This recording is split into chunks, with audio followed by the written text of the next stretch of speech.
Hello, this is Margarita Monet from Edge of Paradise, and you are listening to the Metal Pit Podcast.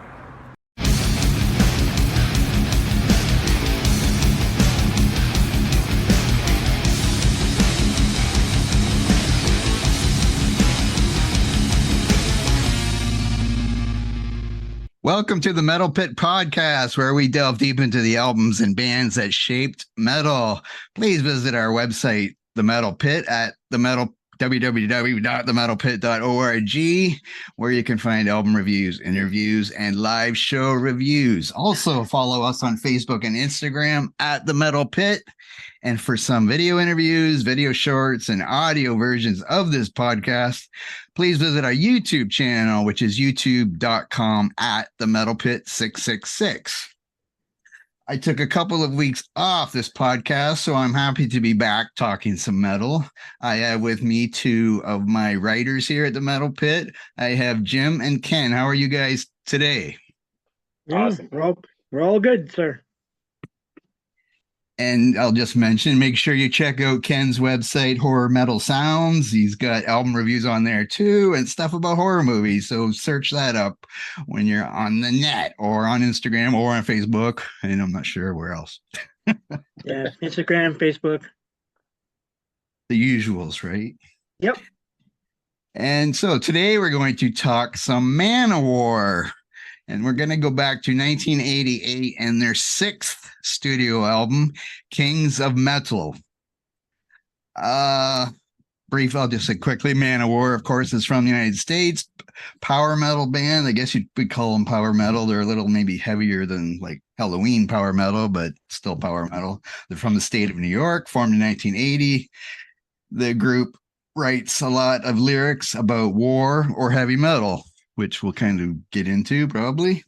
And in 1984, the band was included in the Guinness Book of World Records for delivering the loudest performance, a record which they have since broken on two more occasions. And they also hold the record for the longest heavy metal concert, as they played 5 hours and 1 minute in Bulgaria at a festival in 2008. I don't know how the hell they played for 5 hours. Holy cow. And did everybody stay? And for that, did they play every song they've ever written? I don't really know what that was all about. I just read that yesterday. That's like in 5 hours would be 5 bathroom breaks for me. Sorry. For sure. Oh no, I'm right there with you on that one. So okay, we're going to talk about the sixth album, but I'll ask you guys, when did you first hear Manowar and or maybe this album? Jim, you want to go first? Yeah, sure. Manowar, I mean, in all the magazines from the 80s, I used to get a lot of like Hit Parade or Circus, all the regular ones, and then some of those European ones. And Manowar was always featured kind of towards down the list of the bands of the day that were going on in there, but they were always featured. And I ended up picking up the cassette, actually this cassette, probably maybe a year. I might have had another album a little earlier than that. But Battle Hymns, maybe I picked up at a discount bin, but this was the album that I listened to probably in its entirety first and kind of got me on the map with them.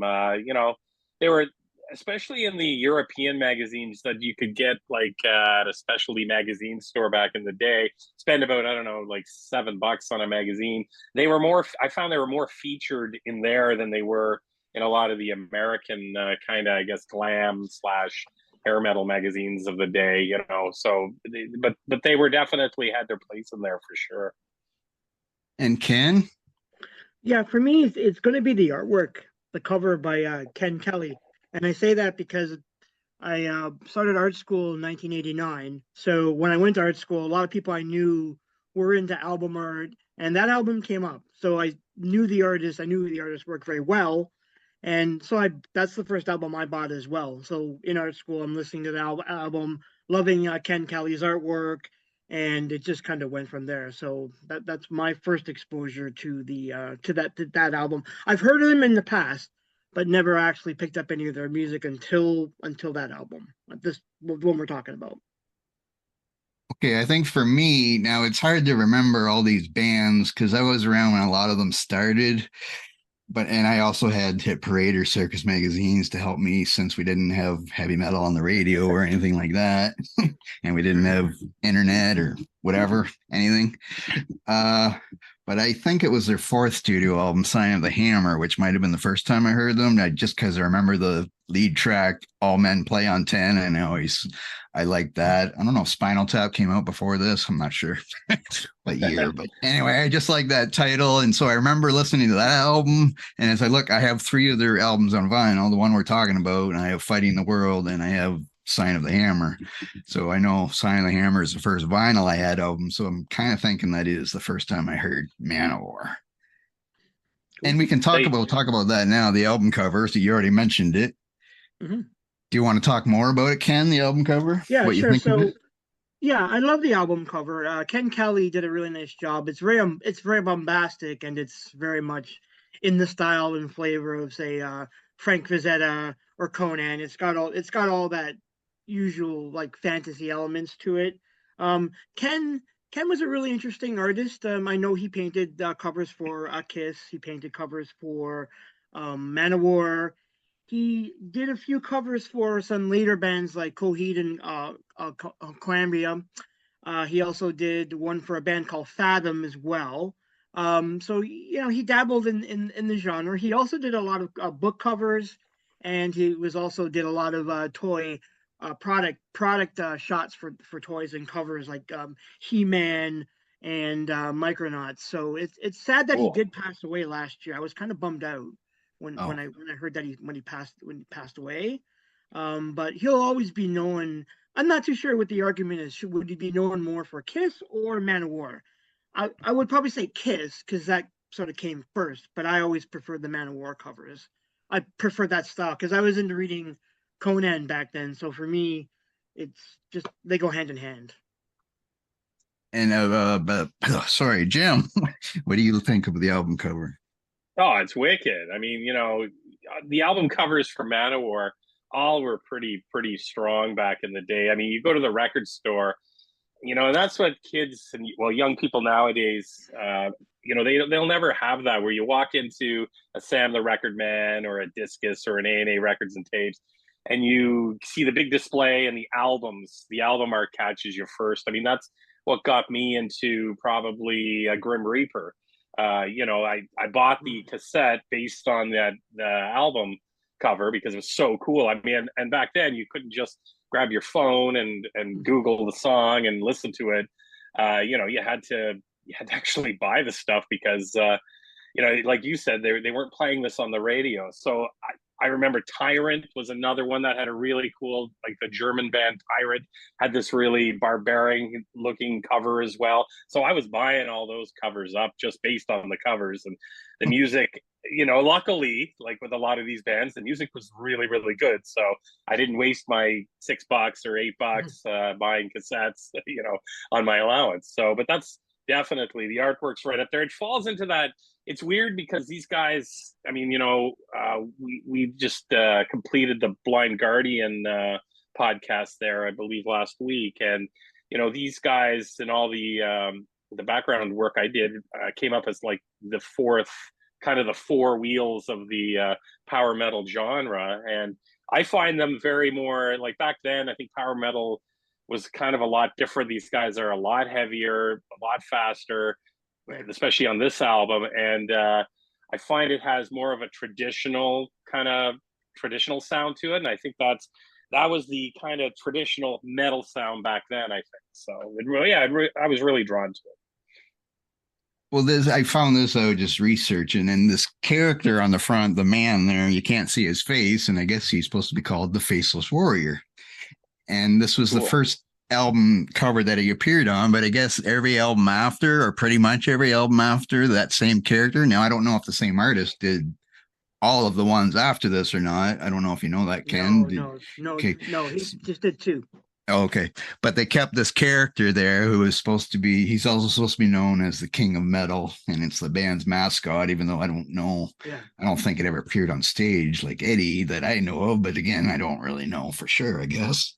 Mhm. but it has appeared in the cover artwork of almost every following Manowar album after this one, and on Cool. T-shirts and all that stuff, I guess. And it's supposed to be Eric Adams said that it's supposed to be like a hero kind of thing, and he's like a fantasy hero guy or whatever. And of course, Yeah, I could he's see the that. king of metal. He's kind of like their Vic Rattlehead. Yeah. Yes. Mhm. And maybe In a way. maybe that's the stuff that inspired it, thinking, oh, we need a mascot too. Yeah. Even though you think Iron Maiden would have influenced that, but That's true.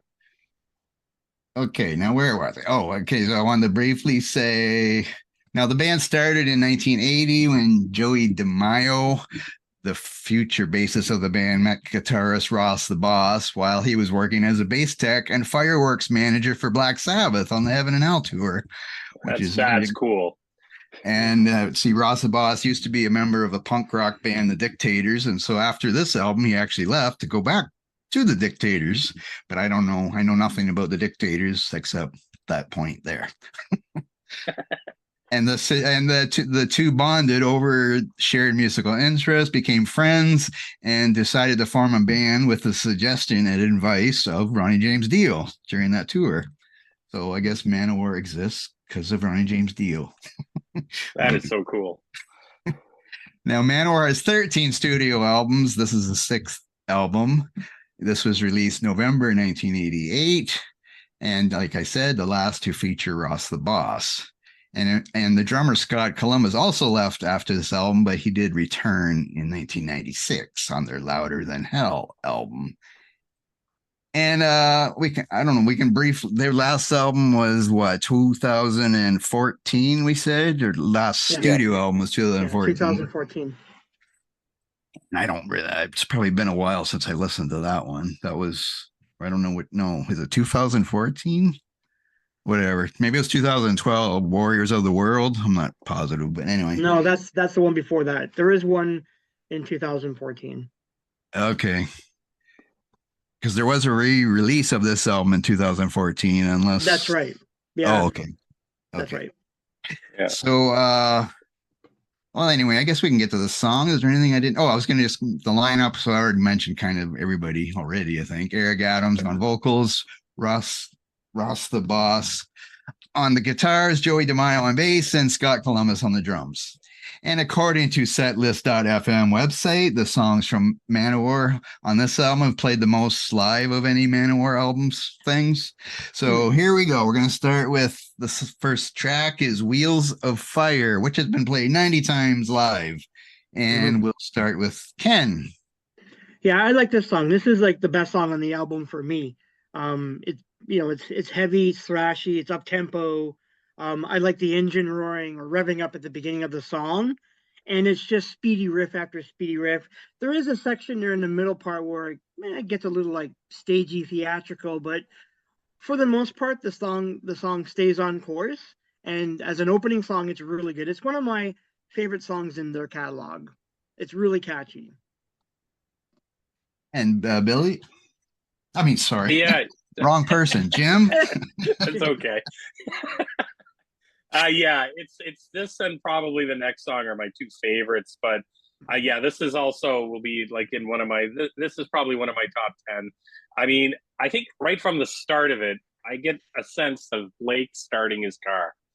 I mean, revving it up, and then he's taken off to go out, and he's just ripping down the road listening to this because it's wicked. I mean, the car sounds is really really cool, and I mean, what a way to start out an album. I mean, you get I put 1988, and then you throw this album out there with this start, and it just, I mean, any and every metalhead would just fall in love with this right away, and it's got a really killer guitar solo in it, and that's what that's what you miss about like with a lot of metal albums now. Not all, but a lot. They tend to erase, especially like even Metallica to some degree, or now they're purposely trying to get back into kind of a guitar solo type thing that they kind of took them out of there for a while, really, really long. These focus on that. And those are, as far as I'm concerned, those are the foundations of heavy metal. So, you got to have that in there. Yeah, this is probably my top one, my best song on the album. And yes, I would also say it's probably my favorite song on the album too. And and well, of course, I was going to mention about how that's how I start my car and whatever. Even though I think it's a motorcycle sounds on this because I Yes. drive motorcycles. But yeah, if it doesn't make you want to drive fast, I don't know. There must be something wrong with you. I was going to say if I'm on my deathbed and I barely have any pulse, just put this song through my veins. I'm sure I'll fucking wake up and live another 20 years. Right. I'm writing this down. Well, you're a few provinces away. I don't think you'll be able to do it, but We'll figure something out. okay. Well, I might need it sooner or later. You never know. So have it on tap. Okay. Now we go to the title track, Kings of Metal. And Jim, what do you think of King? I know you already said you like this one too. So Oh yeah, I mean this is another great song. I mean this could easily be my 1 and 2 or my 2 and 1 easily. I like the lyric in it. I mean this is what Manowar is all about, and I mean it's macho, using that word macho, which I swear I'd never use, but that's what it is. It's like balls rock. You know, we don't attract wimps because we're too loud. Yeah, true metal people. That's the Manowar crowd. Oh, yeah, I love that. That says everything about this band. And you know, and throughout their whole discography, it's and I think maybe even later now, it's getting kind of probably it's not as I find that you know that it's not as good as it was back then. But this sort of kind of balls to the walls metal. It's all about heavy metal, war, steel. I mean, you know, that's what it's all about. And this song just totally reeks of that. And I mean, it's a great song. It's nice and heavy and fast. I really like it. and Ken, Yeah, the same here. This is my second favorite song on the album. It's very heavy. It's anthemic. Yeah, as Jim was saying about the lyrics, like I was laughing at the the no wimps line, which is kind of funny. And we're gonna kick your ass because that's Yeah. mentioned a couple times in the song. But yeah, this is like it's a balls out metal song. It's very typical for Manowar, but I like it because it's the first two tracks on this album are like they're top notch killer right off the Yeah. bat. and yeah, and of course I love this song too. And now my favorite lyric is wearing jeans and leather, not Cracker Jack clothes. I'm not sure what Cracker Jack clothes is exactly, but I know I don't wear them, but I guess. But yeah, they have their. I know a lot. There's a lot of people that say Manowar's cheesy, and so you could think these lyrics are cheesy, but I don't know what's wrong with just being proud of playing heavy metal, and they're acting like they are the kings of metal, and they're saying Manowar kills or whatever other bands play. Manowar kills, so they're saying that they're the best, I guess, and the loudest. And well, I guess they have been the loud. I'm not sure if they're still the loudest, though. Probably not now. I'm sure somebody's broke that record now. I didn't look that up, but and now this song is actually, they've played this one 365 times live. This is the third most played Manowar song live after only the song Manowar and Black Wind, Fire and Steel, which is number 1 and 2 most played live. Then we go to, I guess we'd call this a ballad, a Manowar ballad, Heart of Steel. Ken, what do you think of Heart of Steel? I like this song as well. I know this could be like a popular song but it's typical ballad. It's anthemic because of the lyrics and what they're saying about stand and fight, and it's a standard song. Like the one thing about Manowar, it's the kind of band you're either going to like or you're going to hate because Yeah. their songs are all they're typical. Like they're fantasy setting songs, and this is like I think it's proof of that. But I don't mind it. The first three songs slot in really well for me, so I'm okay with this song overall. And Jim? Yeah, I mean, you know, kind of said it right.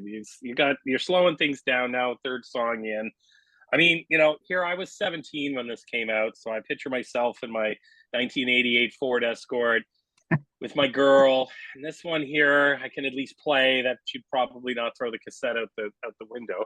So, you know, it starts off with that really cool piano intro. It's kind of slow, but that's it's anthemically slow. So I mean, I think it's great. I think it fits in, and it's probably like I love the fact that this album starts off with kind of 1, 2, and 3, and that's pretty much 1, 2, and 3 in what I there's a couple of weird ones that are coming down the line here, but it starts off so strong, and I think it's a cool ballady song, I guess you could say. Yes, I like it. It's as I said, yeah, some people might say the lyrics are cheesy, but whatever. They're standing up and fighting for what you feel. And and it's unclear exactly what they're talking about. They could be talking about listen to heavy metal music. You want to stand up for what you believe in and listen to heavy metal music. They don't necessarily say that in the song like they do some other songs where you do, like Kings of Metal, exactly. I guess heard. Yeah. But you know what, Blake?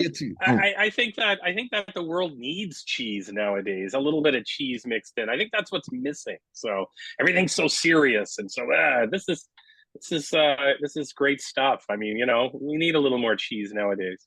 Yeah, and it's funny, and like the lyrics, sure, some people say they're cheesy. Some people say, well, they're funny and they're hilarious and they're having fun with this weird kind of humor and stuff. I don't know. Yeah.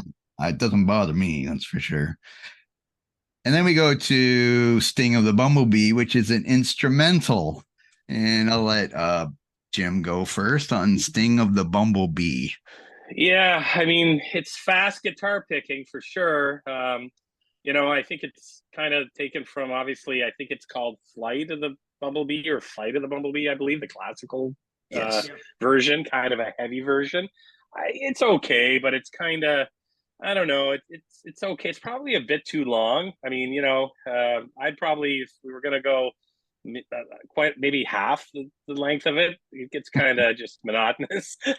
Hey, it's got some good guitar picking in there and it's fast, but kind of falls to the back end of the album for me. Sorry, guys. Okay, Ken? No, I agree with Jim. It's one of those kind of, let's be lofty. Let's have some lofty goals on this record. So of course you're gonna pick this. It's an opera song. It's an interlude to Tale of the Tsar Sultan, which is classical. Okay, fine, that's fine. But it just you're showing off Joey's bass on playing his bass abilities, because that's all it does. He's just flexing his muscles as a bass player. And I read online that a lot of people take exception to that, and it's like the guy's just showing off. And it's like, okay, yeah, you could take it that way, but in terms of where the track slots on the album, I think it just kills the momentum for me right at that point when you get three songs, and then you get the third song, which is the ballad, and then you get this fourth song where it's like, what the hell am I hearing? So it's the first fork in the road. That's why I'm saying I have a love-hate relationship with this album for that reason, because now you get that first fork in the road with this song. Well, I like it. It's not going to be one of my top, 5 or 6 songs on the album, but I don't dislike it maybe as much as you two do. And it's only 2 minutes and 49 seconds, Jim. So I don't know. They should have started with this. They should have started like a 39 seconder. And do like just a 40-second boom, there you go. But back then the intros were a lot different, I guess.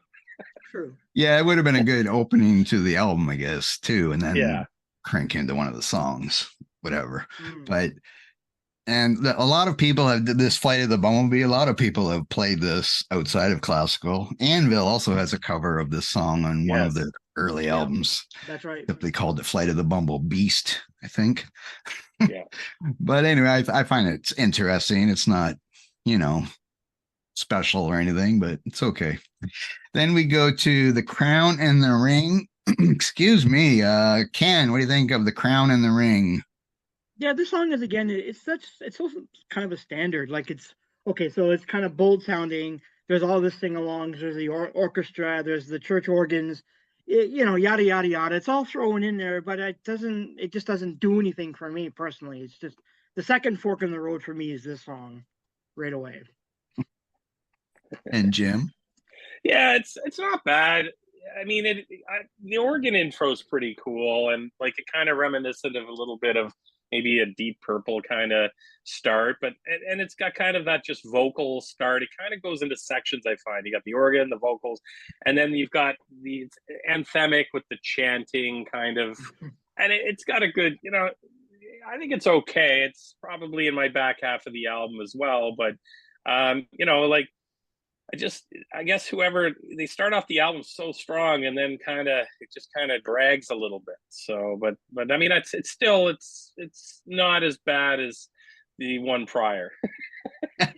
Yeah, agreed. Yeah, I think even though I love this album and I wouldn't really bother skipping these songs, but yeah, we kind of have 3 songs in a row here that are kind of like, I don't know, a little bit off or maybe not as good as the front half of the album or the back half of the album. Mm-hmm. Or not half, but you know what I mean. But it's kind of ballady too, but it's a little faster than the other earlier one, but it has the group vocals like Ken mentioned there and stuff, and it's okay, but yeah, it's nothing special.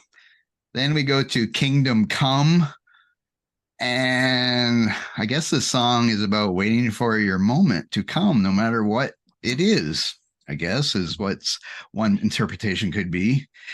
And this is kind of ballady too, a little bit. Again, on the heavier side of a ballad, a Manowar ballad.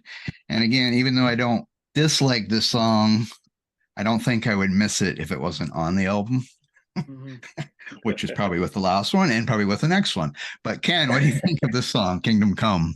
Yeah, I have the same feeling. It's short. It has the flair for the theatrical, so you get that all in the lyrics in the song. It's all right, but I think I could skip this song too. It's like, oh my god! So now we're getting like all these songs in the middle section of the album that just kind of bring the I don't know, the tone down. The first 3 songs are great, then you get this middle section.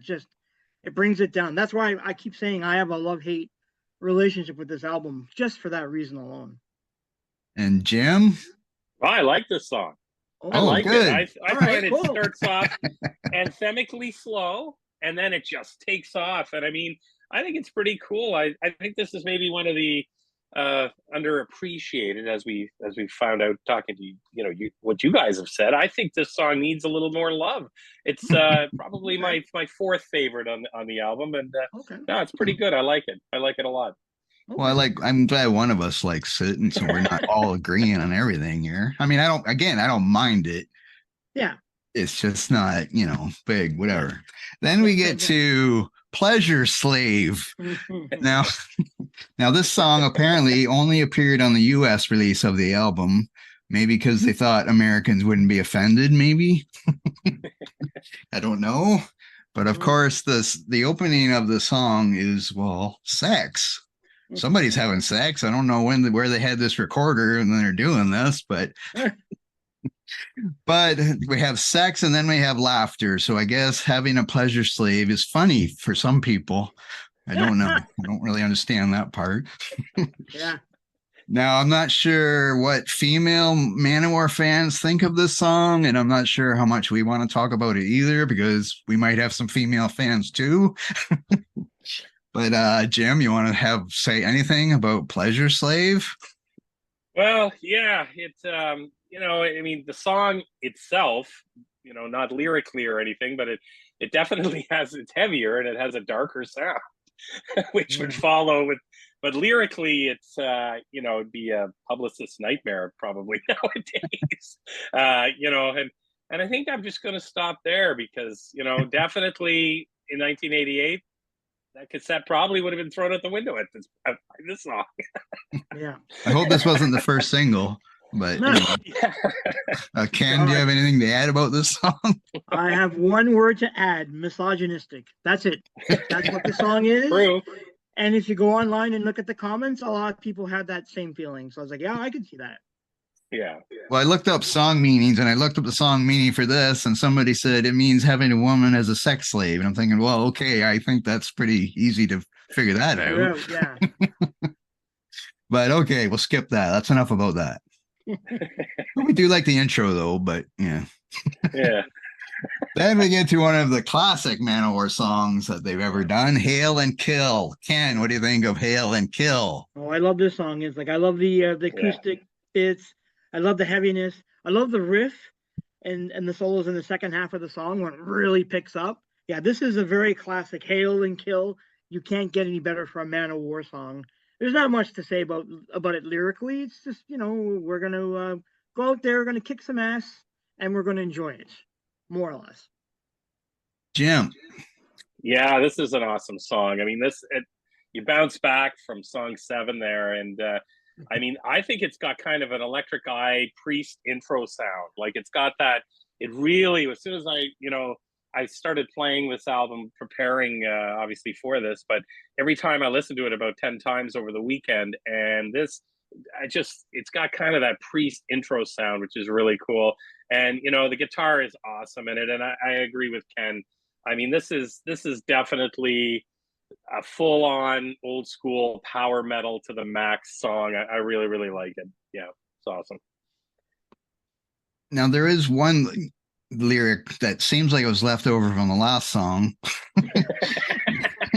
And it says, "May your sword be wet like a young girl in her prime." So I don't. But anyways, I just saw that. But yeah, hail, and it's about what the song's about killing, and I guess you hail, hail, hail before you kill. I don't know. But anyway, it's a great song, even though I've never seen them live, and I guess none of them have seen Manowar live. And I don't even know if I've listened to a Manowar live album or not, or paid attention, but I'm sure this is a crowd pleaser. It's the fourth highest song they've played live, and I'm sure it's a chant along song where they get the crowd involved. I'm sure, since it's easy to remember 3 words, just like Metallica Seek and Destroy. Here we got Hail and Kill. Then we get to a kind of an odd thing here. We get to the Warrior's Prayer. Wait, I didn't skip. Yeah, right. The Warrior's Prayer, which is a spoken word track. So it's not really a song. There's no music in it at all. And I'm going to let's let Ken go first on this one too. Yeah, the song, it's very cheesy and there is no replay value for me. And you get that one line towards the end where he's like, "There was much blood and gore." It's like, oh, come on. Like, get serious here, dude. Yeah, and the grandfather, I don't know. This is the kind of story. Would the grandfather ever tell his grandson that? Like, come on, get serious. I don't know. It's not a song I like at all. Sorry, it's just not for me. Jim?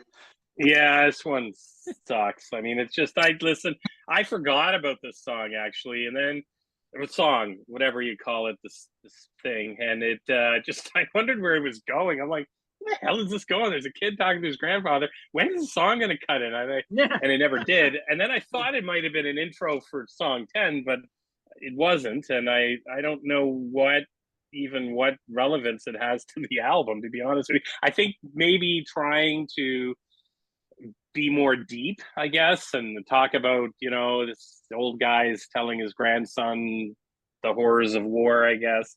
But then you have Pleasure Slave on the same album. So it's I'm getting mixed messages all over the place.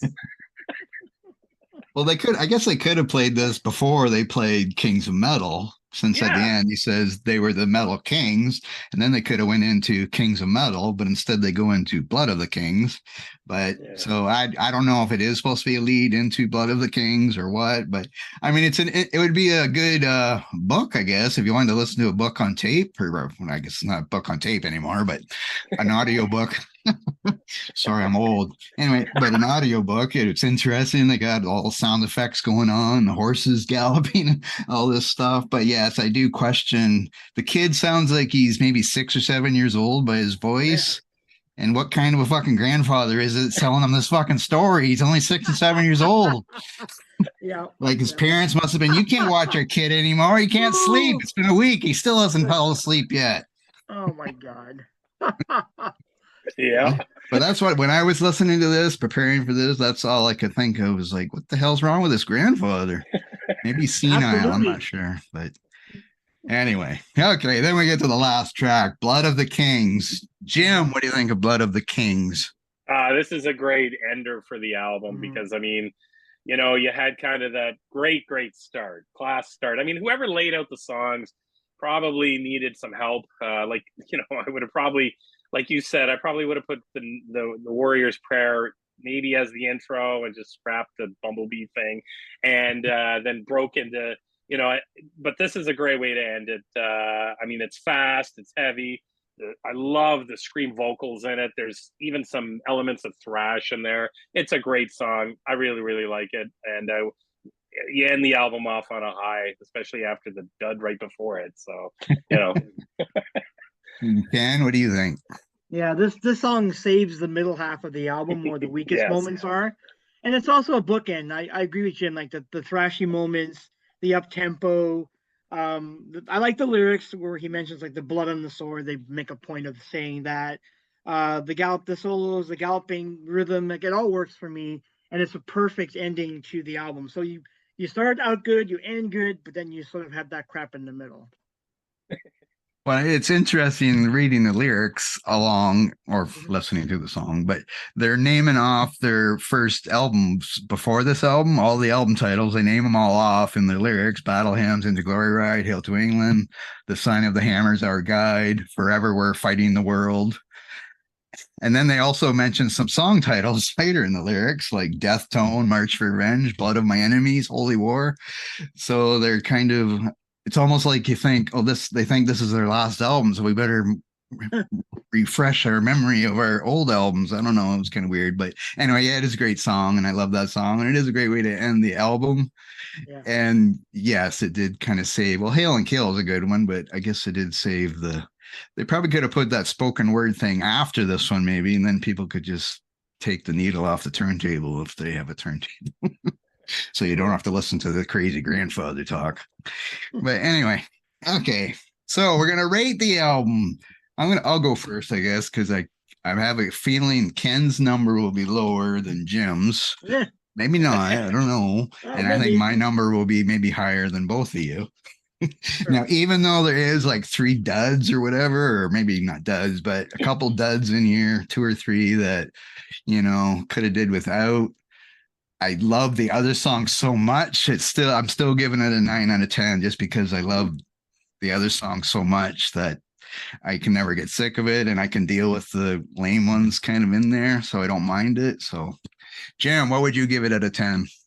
Well, I'm going to give it 2 ratings. Number 1, for the scene and everything, it's a 9 out of 10 for me. But for a Manowar album, it's a 10 out of 10. I mean, this and Battle Hymns are probably both 10s for me. They are awesome albums, and I mean, this is what heavy metal is all about. And I think yeah, there's a couple of weird things. Hey, they took some chances. I mean, that's great. But they were just songs. They weren't whole albums like the atrocity of the Black Album for Metallica. But anyways, I think it's great, and I think it's a 10 out of 10 in their catalog, tied with Battle Hymns. And Ken, what's your rating then? I'm going with an 8. Now, I would have rated it a little bit higher, with the exception of the aforementioned songs that I don't like. But it's an 8 for me. It's a good album. I like it overall. I just wish that the middle portion of the album actually had a lot stronger songs. But it opens good, it ends good. There are some good songs in there. So yeah, I'm giving it an 8. And Ken, I probably think that you probably gave it an 8 because you probably musically it's a 7 for you, but the artwork probably, judging how fond of the artwork you are, yeah. Yeah. I mean, it's a complete package with this band. So yeah, the back cover is awesome. So for sure, I mean that I would factor that into my my rating for it.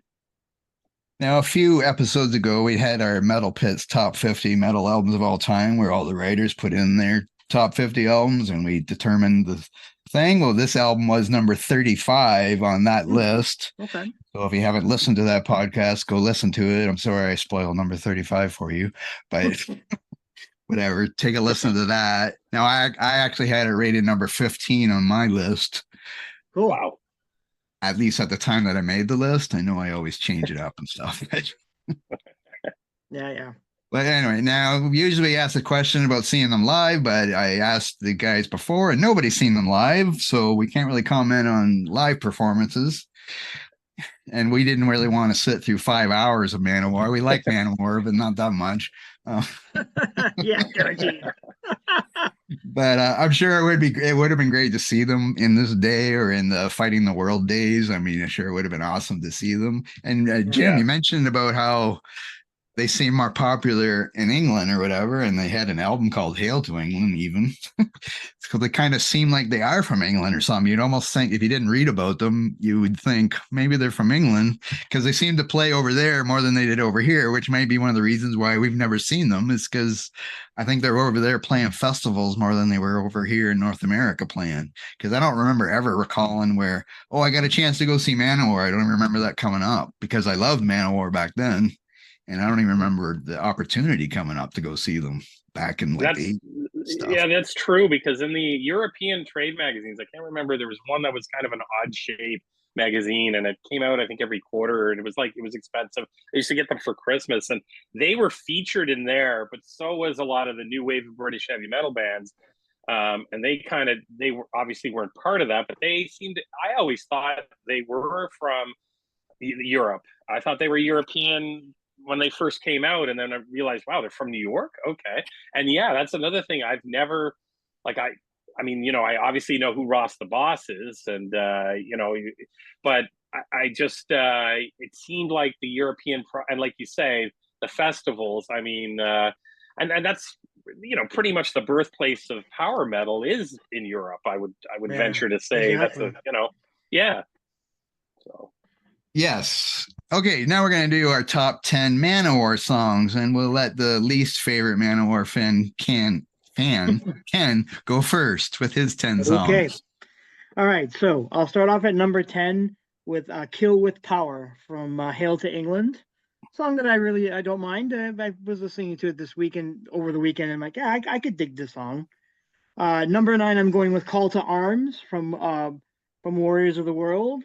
It's a later song, but it's actually not that bad. I could get into it. Um, Number 8, I'm putting Blow Your Speakers. And I love that. I actually love that song from Fighting of the World. It's got a very commercial sound, very kind of American heavy metal, but I dig that quite a bit. Cool. Number 7, I'm putting The Power of Thy Sword. That's a really good song from the Triumph of Steel. It's epic sounding from like beginning to the end. At number 6, I'm going with Kings of Metal from, of course, Kings of Metal. That's a really really good song, and we just finished discussing the importance of on the record. Number 5, I'm going with The Gods Made Heavy Metal from Louder Than Hell, an album that I actually like. It's probably my favorite. I didn't mention it earlier, but it is my favorite Manowar album from 1996. Then I'm going to go with number 4, which is "Fighting the World." That's a great song. It's one of those songs. It's very commercially driven. I love it.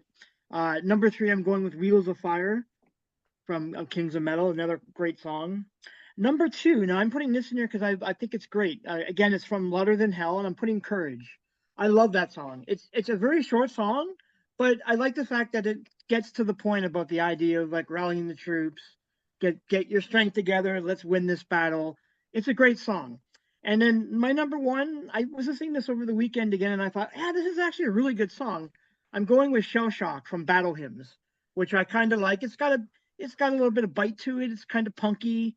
It's quick, it's fast, and it's yeah. And I thought, man, this is actually better than I thought because I'm not really big into Battle Hymns. I mean, I've heard the album, I don't mind it, but this one song, like, yeah, it stood out to me over the weekend. So I thought, oh, I gotta put this as number 1. But that's my ranking. Cool. Jim, let's hear yours. Yeah, it's funny because I was when I did the songs for this album, I realized that I put. Anyways, I'll explain it after my top 10, but it's kind of hilarious. Anyways, number 10, I went with "Shell Shock" off of Battle Hymns. Battle Hymns is a great album, and the drum track on that is phenomenal. That's a great drumming song for sure. Number 9, "Fighting the World" from '87. That's another great song, another good album. "Hail to England" number 8 from Hail to England. So that's 1984. Then I went on number 7. This is where it gets funny because my 7 and 6 I put as my 1 and 2, yet I picked a different one. Anyways, number 7 is "Kings of Metal" from Kings of Metal. Number 6, "Wheels of Fire," Kings of Metal. Number 5, "Kill with Power," Hail to England. That's a wicked song. Number 4, I think this was one of the ones other than this album, Ken, that we both picked.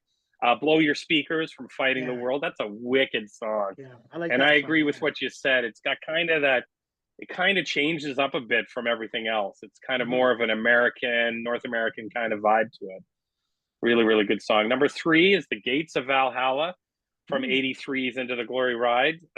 Number 2, Battle Hymns from Battle Hymns, 1982. And my number 1 is Blood of the Kings from Kings of Metal, which I said, was an awesome song, the last song, but I ranked it, I think it's my 4th on the album, yet it's my number 1 overall. So I don't know what the hell I did there, but anyways, it's my number 1 overall. Okay.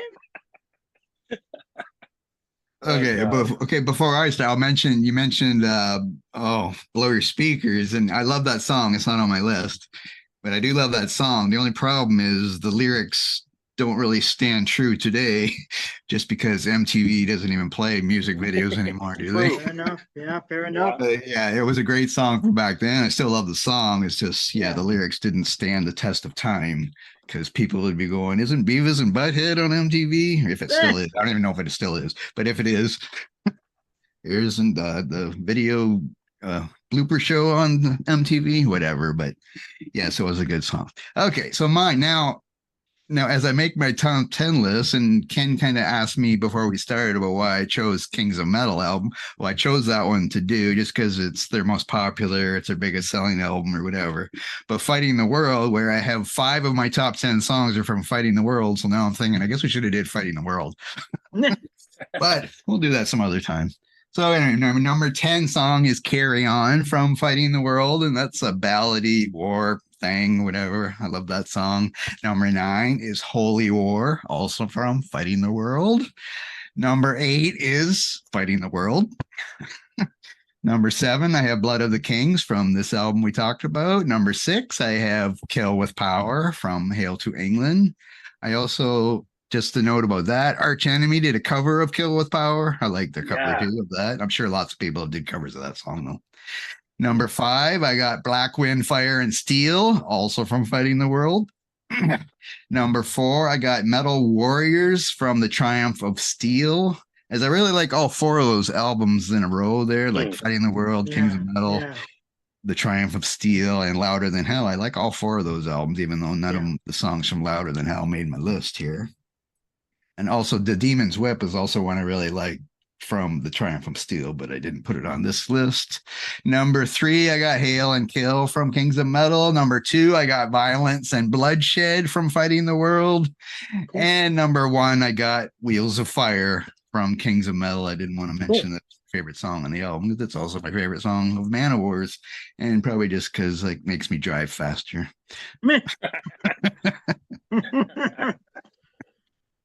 And that's always a good thing, unless there's police. Okay. Now, did we want to mention anything else? I know Manowar, like we said, it haven't had an album in a long time. They've had a few singles, but I wasn't really clear about what these singles are. If they're making an album, I didn't really get any research on that. Whether they're gonna make another album someday. Does anybody know anything about that? Well, Joey's been hopping around other bands and doing a lot of different things. The last I read that there was consideration for starting something new because they do have 2 new members who've like sort of recently joined. And Michelangelo Badio is actually now in the band. He's taken over the lead guitar slot for them. So which is pretty good because he's a really good guitar player. So he's in the band. So I'm assuming the word is that they will be putting out new material hopefully sooner than later. But I wasn't able to find anything else on it if they were or not.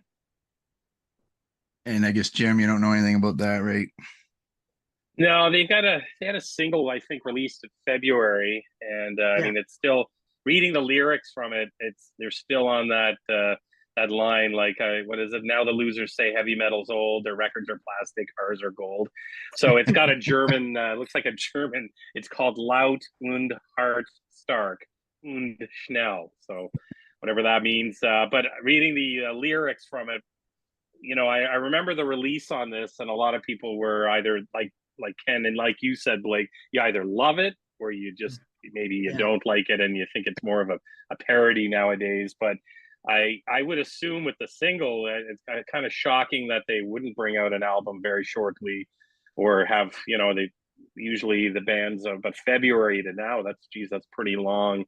Maybe it's held up or something, but I haven't heard anything else. But what's great about this album, and I'm glad you picked it, because this album is my favorite album, because I think, it has lows, but I think Ken said it, the highs are super high. I mean, on everybody's list was, I think, almost all three of those top songs off this album, and I mean that makes up for the other stuff that maybe a little bit more, they took some chances and it sort of backfired a little bit. So I think it's a great, and for like a new fan, somebody who wants to get into that, wants to get into maybe the genre of power metal, this is a great album to start with. I mean, it's, and or if you just want to go back in time and get into a classic band, for sure, this is definitely one that you'd want. This would be the album that I would suggest, more a little bit more commercial, a little bit more easy to listen to, and really represents their body of work, I feel. Well, what you said earlier, Jim, is interesting. When we did the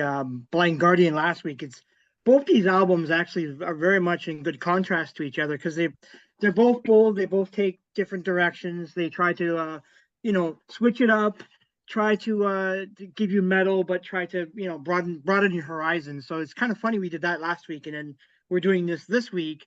And there's a lot of similarities in some ways between, because they're both power metal albums, which is kind of interesting that we did that like back to back. I was going to also mention that we go back. I don't want to talk about the song much anymore. It's the song Pleasure Slave. I just remembered that it's been played 2 times live. So I would like to see the females' faces when they played the song. Well, I bet at that 5-hour concert they had to play it. Yeah, they probably played it in that one. Yeah. Maybe they played it twice. Yeah. Because the females in the audience would have drank a lot of beer that night, so I don't know. Absolutely. Okay, so I guess that's all of this album and chat. So thanks for joining me, guys. Yeah, that was awesome. Thanks for having us. Yeah, thank you.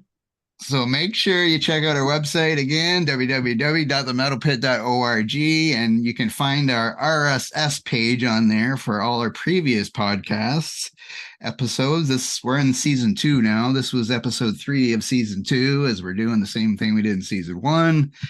And we finished off season 1 with the top 50 album thing. So make sure you listen to that podcast. And I don't exactly know what's coming next. I know coming up, we're going to have a podcast on Iron Maiden's album Killers, their second album, Killers. And we're also going to do one on the death metal group Death and their album Spiritual Healing. So one of those 2 might be next, but I just don't know for sure for the scheduling of which one's next, or if we might have to throw something else in there before those 2 even. But anyway, so check us out. Come back next week. Thanks for listening, everybody. Goodbye.